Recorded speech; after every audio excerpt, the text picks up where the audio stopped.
శనగలు వంకాయ కుర్మా చేస్తున్నాను.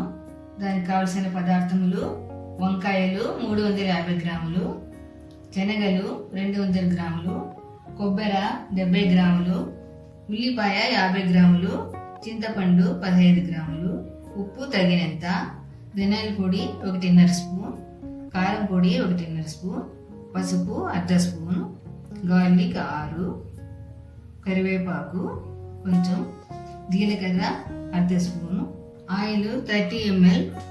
ముందుగా స్టవ్ వెలిగించి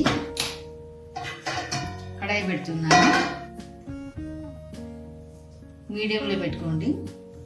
ఇప్పుడు ఆయిల్ పూర్తిగా వేసేస్తున్నా. ముందుగా జీలకర్ర వేస్తున్నాను.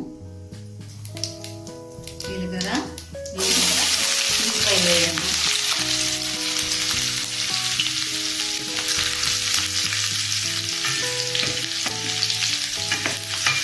కరివేపాకు,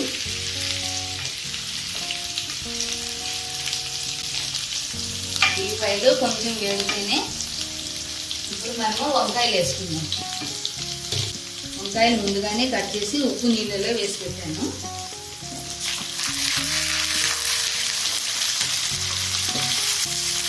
ఒక స్పూను ఉప్పు వేస్తున్నా.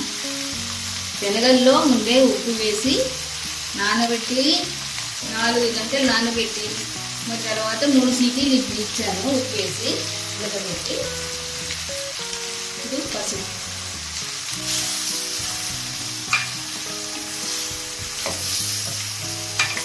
ఒక 2 నిమిషాలు మూత పెడతాము.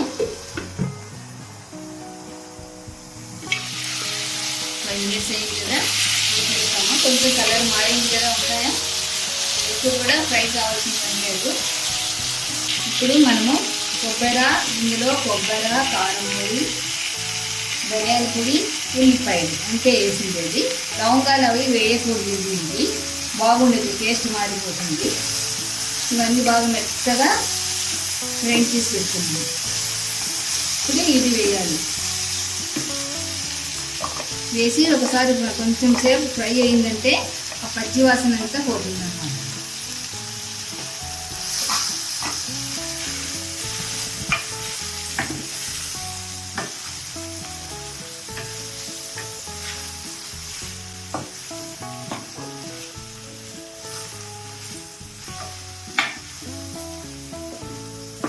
హై ఫ్లేమ్లో పెట్టి నేను చేస్తున్నాను. ఇప్పుడు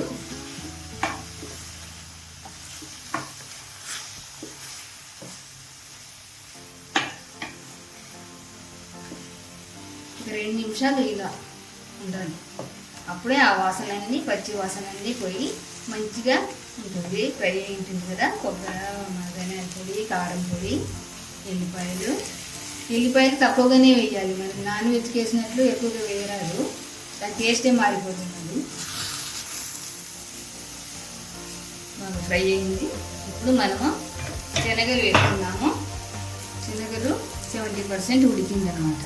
ఇప్పుడు మళ్ళీ దాంట్లో వేసి ఉడకబెడతాం కాబట్టి పూర్తిగా బాగా ఉంటుంది ఉడికిపోయి. ఇందులో ఉప్పు వేసి ఉడకబెట్టాను. ఆ నీళ్ళతో పాటే వేయాలి.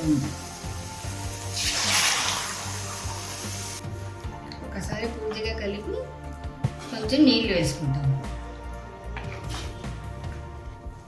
నీళ్ళు వేస్తున్నాను. ఇది కొంచెం ఉడకాలి కాబట్టి కొంచెం ఎక్కువ వేసినా పర్వాలేదు. మీకు గ్రేవీ ఎంత కావాలో అంత చూసుకోండి మీరు. ఇప్పుడు మూత పెడుతున్నాను. 10 నిమిషాలు ఉడికింది అన్నమాట.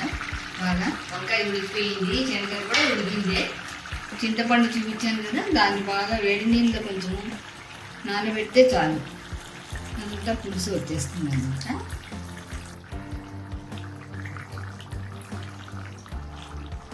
ఇవి 2 మినిట్స్ ఉంటే చాలు ఉడకడానికి. ఎక్కువగా ఏమి ఉడకాల్సిన పని లేదు. పులుపు సరిపోతుంది, దానికి అంతా పట్టేస్తుంది.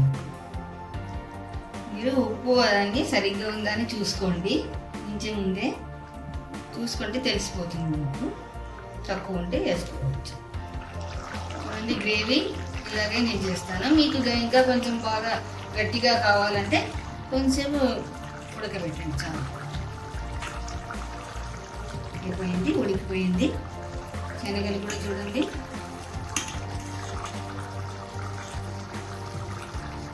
ఉడికిపోయింది. ఇది ఇంకా మనం బౌల్లో తీసేసుకుంటాము. శనగలు వంకాయ కూర కుర్మా అంటాము, పులుసు అంటారు, ఎన్నో రకాలు కదా, ఒక్కొక్క వెరైటీగా ఉంటుంది ఒక్కొక్కరి మాటలు. మేము కుర్మా అంటాము. ఇంత తయారైంది. మీరు ఒకసారి చేసి చూడండి, మంచిగా ఉంటుంది. ఇది రైస్కే కాదు, చపాతీకి ఇంకా జొన్న రొట్టె కంటే బెస్ట్. అంత బాగుంటుంది, టేస్టీగా ఉంటుంది తింటే.